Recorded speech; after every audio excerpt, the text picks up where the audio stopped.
I did not understand what was happening at first. All I saw was Adaeze standing in the middle of the assembly ground with her two hands on her head while the red scarf flew across the field like a small bird. Everybody around me suddenly became quiet.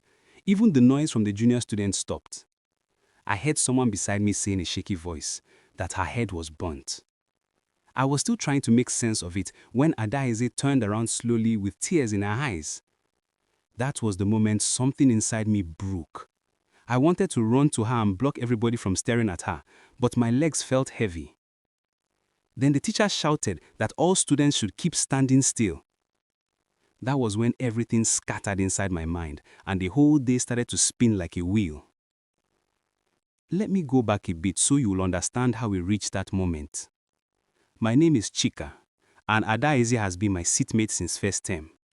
From the first day she entered our class, she wore that same red scarf. It was always neat but old. She used to tie it very tight around her head, as if she never wanted even small air to enter. At first, nobody cared, but after some weeks, people started pointing and laughing. They said she was hiding something. They said she had funny hair. They said many unkind things. Some boys would even sing that she brought her mama head tie to school, but she never talked back. She always kept her face straight as she walked to her seat. I never joined them because something about her quiet face always made me feel she was fighting a battle nobody knew.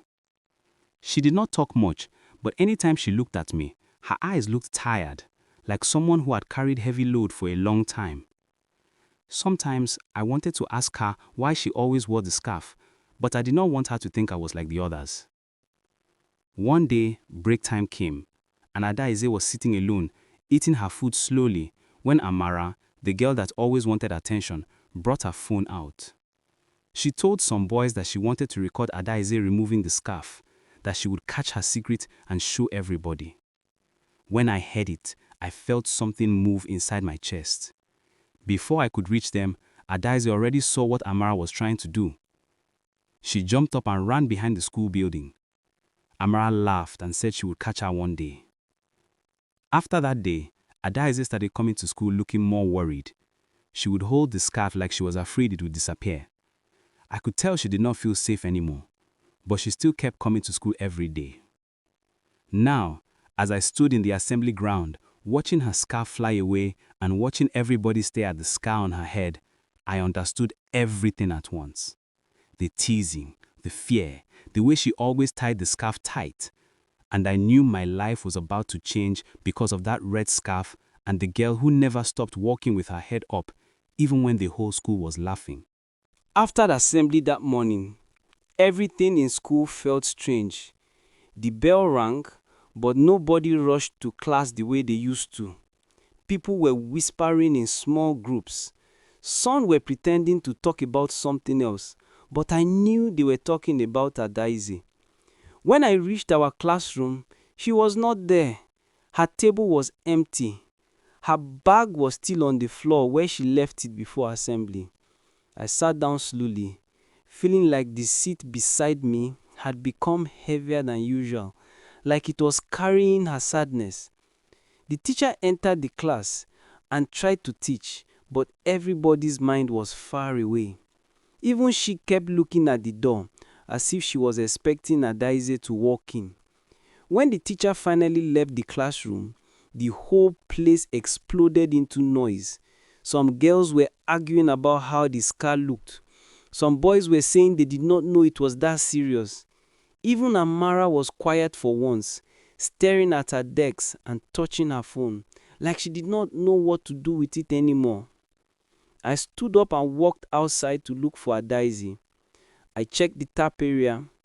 I checked behind the classroom block. I checked the small mango tree she sometimes sat under during break. She was nowhere.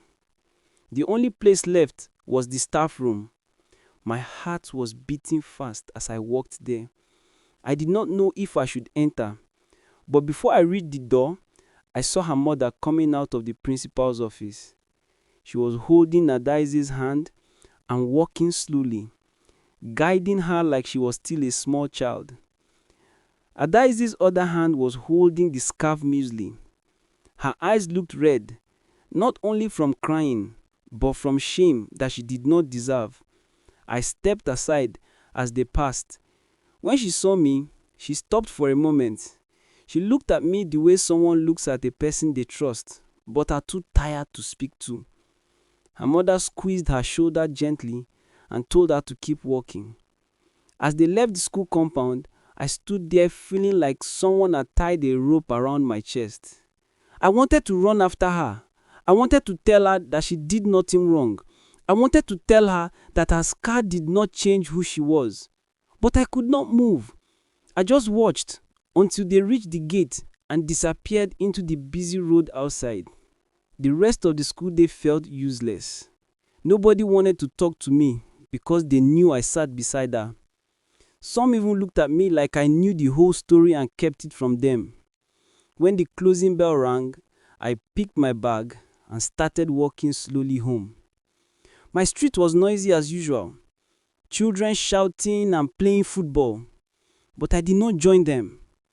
I kept thinking of how Adaeze held that scarf in her hand. The scarf that had protected her for years. When I got home, my mother asked why I looked dull. But I just said I was tired. I went to my room and lay on the bed. I closed my eyes and all I could see was Adaeze's face when the wind blew her scarf away. I knew the next day in school would not be normal, and something inside me felt like this was only the beginning of a bigger story I was not ready for, but could not escape. The next morning, I reached school earlier than usual. I kept looking at the gate, hoping to see Adaeze walking in with her small steps and her red scarf tied around her head again. But time kept moving, and she did not come. Students started entering the school compound in groups, their voices rising like market noise. I could hear some of them still talking about yesterday, repeating the story the way people repeat a rumor they are too excited to drop. I felt my stomach tighten each time I heard her name. When the bell for assembly rang, I stood in line and kept looking around. The principal talked about respect, about kindness, about remembering that everybody in school was one family. But I knew why he was saying all that. Everybody knew. The wind was calm that morning. The field was quiet. But my mind kept replaying the moment her scarf flew away like a flag and her whole world changed. After assembly, I rushed to our classroom, hoping she had sneaked in quietly. But again, her seat was empty. Her bag was not there. Her water bottle was not on the desk. I sat down slowly, feeling like something important had been removed from the room. The teacher began the first lesson of the day, but even if she looked distracted, her eyes kept moving from the board to the empty seat beside me. During break, some of the boys gathered beside the classroom and started arguing about the scarf again. They were not mocking her anymore. They were confused, guilty, and unsure of what to say. One boy said he would never laugh at anybody again. Another said he felt bad for joining the teasing in the past. But the one that surprised me most was Amara. She was sitting alone on the bench near the window, not talking to anybody, not smiling, not holding her phone like she always did. Her eyes were swollen, as if she had cried all night. I walked toward her, even though I wasn't sure why I was doing it. She looked up when she saw me. For a moment, we both stared at each other quietly. I could see she wanted to say something, but the words were stuck inside her. She finally whispered that she did not know it was that serious, that she thought Adaeze was just trying to hide something funny. She said she wished she could take back everything she did. I could see she meant it, but I did not know how to reply, so I just walked away. After school closed, I went home feeling heavy. I dropped my bag and sat outside our house. The sun was bright, and some children on our street were playing 10-10. My mother was inside cooking soup, and the smell of pepper and onions filled the air. But I did not feel like eating. I kept thinking of Adaeze. Was she at home crying? Was she angry? Was she scared to come back to school? Right before evening, I made a decision that surprised even me. I stood up, dusted my shorts, and started walking to our house. I knew the direction because she once told me she lived near the big junction where the Akara woman sold food every morning. I did not know what I would say when I got there. I only knew I needed to see her, even if her mother told me to go back. As I reached the street she lived in, I felt my heart beating faster. I walked slowly until I saw her house, a small building with a brown gate. I stood in front of it for a long time, gathering courage. I finally raised my hand to knock. That was when the gate opened from the inside, and I saw her mother standing there with tired eyes. She looked surprised to see me. Before I could talk, a small voice came from behind her. It was Adaze. She stepped forward, her scarf tied loosely, her face quiet but full of questions. And I knew this visit was about to change both of us in a way we did not expect. When Adeze stepped closer to the gate, her mother looked at me as if she was trying to understand why I had come. I opened my mouth to greet her, but the words came out weak. She nodded slowly and pushed the gate wider so I could enter. I stepped into the compound, feeling my legs shaking a little. The compound was small but clean, with 2 buckets by the wall and some clothes drying on a line. Adeze's mother told her to take me inside while she finished washing clothes. Inside their house, everything was arranged neatly. There was a small table with school books stacked on it, a radio on the shelf, and a framed picture of a little boy smiling. I did not know who he was, but I noticed Adeze look at the picture for a moment before she sat on the edge of the sofa. I sat too, not too close, not too far. The air between us felt heavy, like we were both scared to breathe too loud. She held her scarf in her hand and rubbed one corner of it slowly. I wanted to tell her I was sorry for what happened at school, but sorry felt too small for everything she had gone through. So I just said her name softly and told her I wanted to know how she was feeling. She stayed quiet for a long time, long enough that I thought she would stand up and ask me to leave. Then she started talking. Her voice was calm, but every word felt like a drop of rain hitting dry sand. She told me about the fire accident when she was 8 years old. She told me about the loud sound of the kerosene stove that exploded and how flames covered her head and neck. She told me how her little brother had died in the fire and how her mother had carried her outside while screaming for help. She said she wore the scarf because she did not want people staring or asking questions she was tired of answering. She said she thought if she kept it on, she would feel normal, or at least invisible. As she talked, I felt my chest tighten. I did not know tears were falling from my hand until one dropped on my hand. She saw it and looked surprised. Nobody had ever cried for her story before. At least that was what she told me later. She asked me if the students in class were still talking about her. I did not want to lie, so I told her yes, but not the way they used to.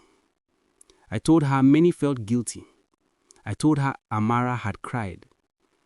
She looked shocked when I said that part. She said she did not think anybody in school cared about her that much. I told her they did. They just did not know how to show it before. Her mother came inside with a cup of water and handed it to me. She smiled softly and thanked me for visiting. She said she feared that Diaze would hide in the room for days, but seeing someone from school gave her hope. I felt warm inside hearing that. After a while, I stood up to leave. Adeze walked me to the gate. She paused, looked at me, and the silence between us this time felt different. Not heavy, not uncomfortable, just calm. She told me she might come back to school the next day, but she was not sure. I told her I would wait for her at the gate if she decided to come. As I walked away, I felt lighter, like something had shifted inside both of us. I knew things in school would change soon. There was no going back to the way things were before. Not after everything that had happened. Not after knowing her story. But I also knew this was not the end. It felt more like the moment before a new door opens, when you are scared to push it, but you know you must. The next morning, I woke up before the sun. I could not sleep well because my mind kept jumping from one thought to another. I kept imagining how school would be if Adali came back. I kept imagining how walking into the classroom with everybody staring again. I kept imagining her deciding not to come at all. My stomach felt tight as I dressed up, but I still moved fast because I wanted to be at the school gate early. When I reached the gate, the security man was sweeping the ground. Students had not started coming in yet. I stood near the wall and kept looking at the road. Every time I saw someone with a school bag, my heart jumped. The sky was brightening slowly. My hands were shaking a little. I kept hearing her voice from yesterday when she said she might come, but she was not sure. Students began walking in groups. Some greeted me. Some looked confused because I was standing in one place like someone waiting for a bus. I ignored them. I kept watching the road. I counted 5 cars, then 7 keke, then a long truck that shook the whole street as it passed. Still, no sign of her. Then I saw a small figure walking slowly from the junction. I blinked hard to be sure. When she came closer, I saw the red scarf tied neatly around her head again. She was holding her school bag with both hands. Her steps were small, but they were steady. Beside her, her mother walked quietly, giving her strength with every step. I felt my chest open. I walked toward him. She saw me and stopped. Her mother touched her shoulder and nodded, then turned around and walked back home. Adaze stood there, looking unsure, like she wanted to run back, but also wanted to stay. I told her good morning. She replied faintly. I told her we should go inside together. She nodded, and we walked through the gate side by side. Students noticed immediately. Conversations dropped. Some girls whispered. Some boys stared. But something was different. Nobody laughed. Nobody pointed. The air felt full, but quiet. When we entered the classroom, everything froze. Even the teacher looked surprised. Adaze walked to her seat slowly, her back straight, her scarf bright like a small brave flag. She sat beside me and placed her bag down gently. For a moment, nobody said anything. Then Amara stood up from her chair. Her hands were shaking. She walked to the front of the class and faced Adaze. The whole room held its breath. Amara tried to speak, but her voice cracked. She bowed her head and said she was sorry. No big grammar, no long talk, just sorry, but the kind that sounded like it came from the deepest part of her heart. She wiped her eyes quickly and went back to her seat. Something in the room shifted after that. The teacher continued the lesson. Students whispered less. The class felt calmer. During break, 2 girls came to greet Adaze properly, not like people greeting someone they pity, but like people greeting someone they respected. Adaze did not smile much, but I saw her shoulders relax a little. After school, as we walked out together, she stopped near the gate and removed her scarf slowly, folding it in her hands. Her scar was still there, bold and curved, but she did not hide it. She looked at me with eyes that were no longer tired, just peaceful. She said she did not want to hide anymore. She said she wanted to feel free. I told her she already was. She smiled a small smile, the kind that looked shy but strong at the same time. As we walked home, side by side, I realized something. The scarf was never the real story. The real story was the girl who survived fire, carried pain quietly, faced the whole school, and still found the courage to return. And I knew I would remember her courage for the rest of my life.